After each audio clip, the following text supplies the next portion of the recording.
Hello everyone. Hey, welcome to my channel. Today's story also has a very good moral that we should always remember in our life. So let's start. Once upon a time, there was a king. He was not a very kind king. He used to shout at his servants and ministers all the time.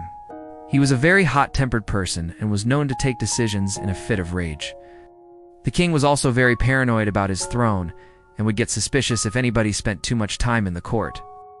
This made most of the ministers and the servants afraid of him. But one man in particular feared the king more than anyone else, the royal chef.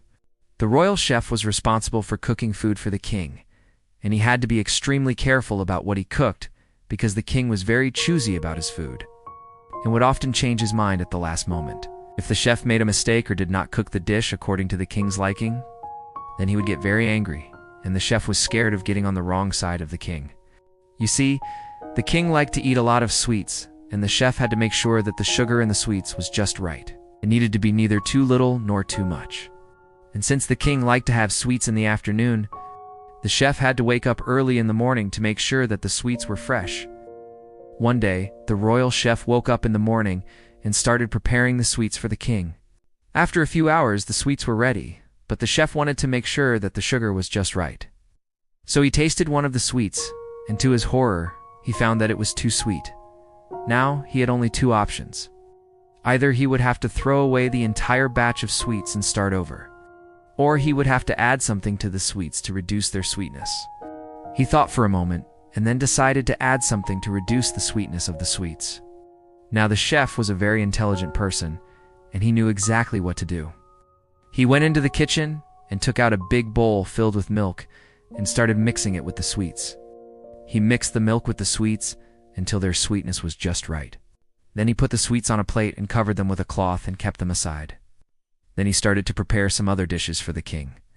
In a while, the king came to the kitchen and saw the plate covered with a cloth. He was very hungry and could not control himself and lifted the cloth to take a peek at the sweets. To his horror, he saw that the sweets were not in the shape that he had asked for. The king was furious and started shouting at the top of his lungs, "You have ruined my favorite sweets! How dare you do this? Will be thrown out of the kingdom if I ever see you making such a mistake again." The chef was very scared, but he tried to explain to the king that the sweets were not in the right shape because he had added milk to reduce their sweetness. But the king did not listen to him and threw him out of the kingdom. Poor chef had no place to go and was wandering around the kingdom with his head hung low when a small girl came up to him and asked him why he was so sad. The chef told her everything that had happened and how he was going to leave the kingdom because he had made a mistake.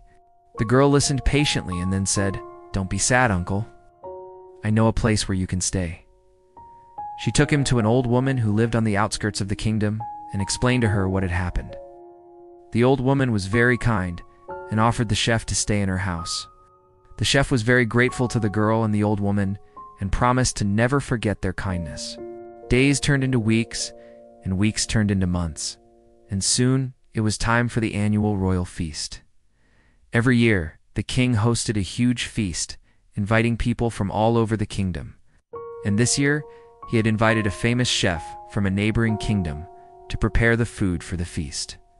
But a few days before the feast, the famous chef fell ill, and the king was in a panic because he could not find a replacement at such a short notice. When the old woman heard about the king's problem, she told the chef to go and talk to the king. The chef was hesitant at first, but the old woman insisted and gave him some money to buy new clothes so that he could go and meet the king. The chef went to the palace and explained to the king that he could prepare the food for the feast. The king was desperate and agreed without even asking any questions. On the day of the feast, the chef prepared a variety of delicious dishes that were served to the king and the guests. Everyone was impressed by the chef's skills and praised him for his amazing food. The king was so happy that he offered the chef a job to become the royal chef of the kingdom. The chef accepted the offer and returned to the old woman's house to pack his things. He thanked the old woman for giving him shelter when he needed it the most. And as he was leaving, the king saw him and asked, "Why are you leaving? I've given you a job here." The chef explained to the king how he had helped him when he was in trouble and how he had become the royal chef because of her. The king was moved by the story and asked the old woman to come and live in the palace. From that day on, the old woman became an important member of the royal court, and whenever the king took an important decision, he would ask her for her opinion. The moral of the story is to always be kind to others because you never know when they might need your help. The old woman could have icily refused to help the chef when he first came to her house, but she didn't. Instead, she welcomed him and gave him shelter when he needed it the most. The girl could have ignored the chef when she saw him crying, but she didn't. Instead, she came to his rescue and took him to the old woman. And in the end, both the old woman and the girl were rewarded for their kindness. If you like this story, click the like button and comment down your favorite character from the story. Also, don't forget to subscribe so you will never miss out on any of our stories. We wish you a lot of happiness in your life. May all your dreams come true. Goodbye.